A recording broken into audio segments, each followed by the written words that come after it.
nubuatan Muhammad dalam Alkitab. Bagian kedua. Video ini merupakan bagian kedua dari 3 video yang membahas tentang nubuatan Muhammad dalam Alkitab. Ayat yang akan dibahas pada bagian ini diambil dari Kidung Agung 5 ayat 16, Yesaya 42 ayat 1, Yesaya 29 ayat 12.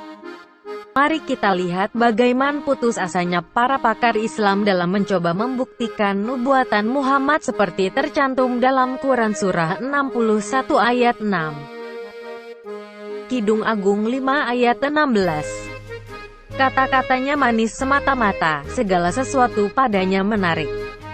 Demikianlah kekasihku. Demikianlah temanku. Hai putri-putri Yerusalem. Kata menarik dalam ayat di atas berasal dari bahasa Ibrani, memdim, yang dilafalkan sebagai mahmadim. Sebenarnya kata ini dalam bahasa Ibrani mempunyai arti lovely, desired, atau menarik. Namun para pakar Islam karena sudah kebingungan dan capek baca Alkitab, maka dicobalah argumentasi bahwa sebenarnya yang disebutkan di ayat tersebut merujuk pada nama orang yaitu Muhammad. Para pakar Islam mencoba membandingkan kata ini dengan Muhammad yang hampir sama dalam pengucapannya. Kita harus ketahui bahwa sering dalam dua bahasa yang berbeda terdapat kata-kata yang mirip dalam pengucapannya namun artinya jauh berbeda. Demikian juga dalam hal ini.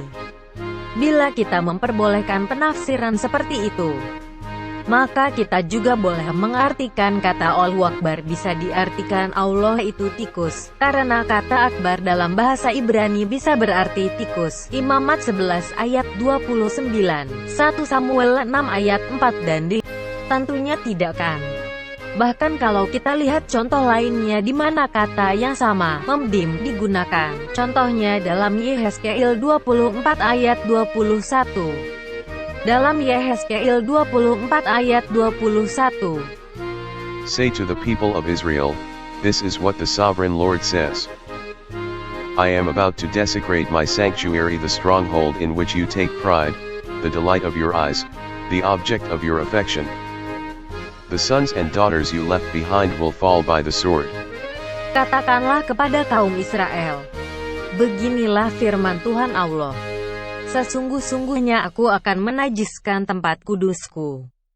Kekuasaanmu yang kau banggakan, kenikmatan bagi matamu dan bagi jiwamu, dan anak-anakmu lelaki dan perempuan yang kamu tinggalkan akan mati rebah oleh pedang. Sehingga bila kita artikan kata tersebut sebagai Muhammad, maka ayat tersebut menyatakan bahwa Allah akan menajiskan Muhammad. Mari kita lihat ayat yang lain yang sering dipakai oleh pakar Islam untuk membenarkan Quran mereka tentang nubuatan Muhammad di dalam Alkitab. Yesaya 42 ayat 1 dan 11. Yesaya 42 ayat 1 dan 11. Here is my servant, whom I uphold, my chosen one in whom I delight. I will put my spirit on him, and he will bring justice to the nations. Let the wilderness and its towns raise their voices, let the settlements where Kedar lives rejoice. Let the people of Selah sing for joy, let them shout from the mountain tops. Lihat, itu hambaku yang kupegang, orang pilihanku, yang kepadanya aku berkenan. Aku telah menaruh rohku ke atasnya, supaya ia menyatakan hukum kepada bangsa-bangsa.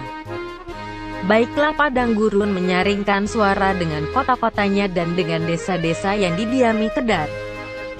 Baiklah bersorak-sorai penduduk bukit batu, baiklah mereka berseru-seru dari puncak gunung-gunung. Dalam usahanya para pakar Islam biasanya hanya mengutip sebagian dari ayat pertama, yaitu tanpa bagian akhir, yang berkata, Ku telah menaruh rohku ke atasnya, supaya ia menyatakan hukum kepada bangsa-bangsa. Namun ketika ayat pertama ini dikutip dengan benar, maka akan terlihat bahwa ayat tersebut tidak mungkin mengacu pada Muhammad. Mereka coba membandingkan kata-kata servan, wom iupol, dan wom idealite, tapi tidak sadar bahwa Muhammad tidak diberikan rohnya seperti yang tertulis di ayat tersebut. Ayat tersebut sebenarnya mengacu pada peristiwa setelah Yesus dibaptis oleh Yohanes Pembaptis, di mana Roh Kudus turun ke atas Yesus dan Allah berkata, "Inilah anakku yang kukasihi, kepadanyalah aku berkenan." Para pakar Islam juga mencoba mengklaim tentang Selah atau Selah yang ada pada ayat 11 sebagai gunung Selah di Medina. Padahal berdasarkan 2 Raja-Raja 14 kita tahu bahwa Selah atau Selah dalam arti ini adalah Petra, yang dikelilingi oleh gunung batu. Makanya dalam terjemahan Indonesia akan terlihat jelas tempat tersebut sebagai Bukit Batu, Petra. Ingat Paulus pernah mengabarkan Injil di tanah Arab berdasarkan Galatia 1 ayat 17. Ayat terakhir yang diambil dari Perjanjian Lama yang akan kita bahas adalah Yesaya 29 ayat 12. Or if you give the scroll to someone who cannot read, and say, "Read this, please," they will answer, "I don't know how to read."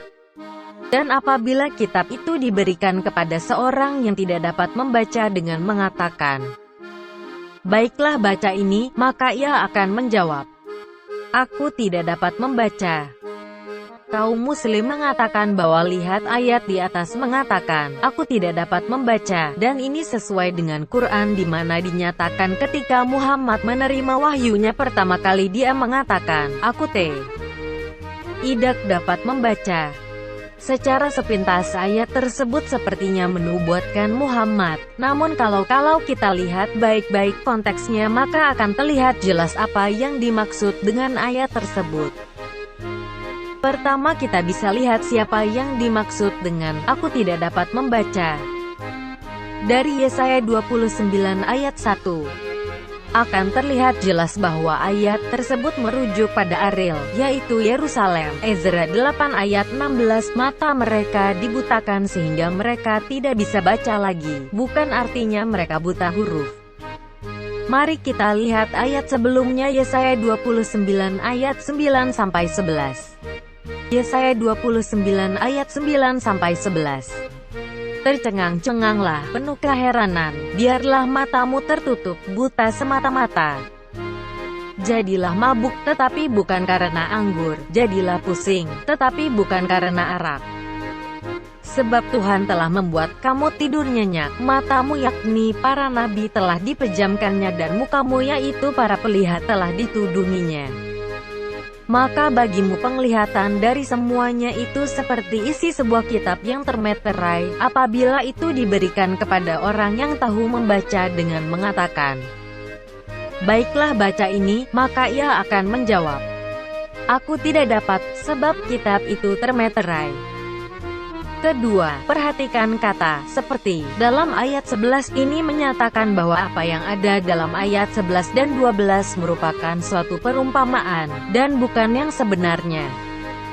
Sehingga bila ayat 11 dan 12 dibaca secara bersama-sama, maka kita akan bisa dengan jelas mengatakan bahwa ayat tersebut merupakan perumpamaan saja tentang bagaimana Israel akan dibutakan terhadap firman Allah.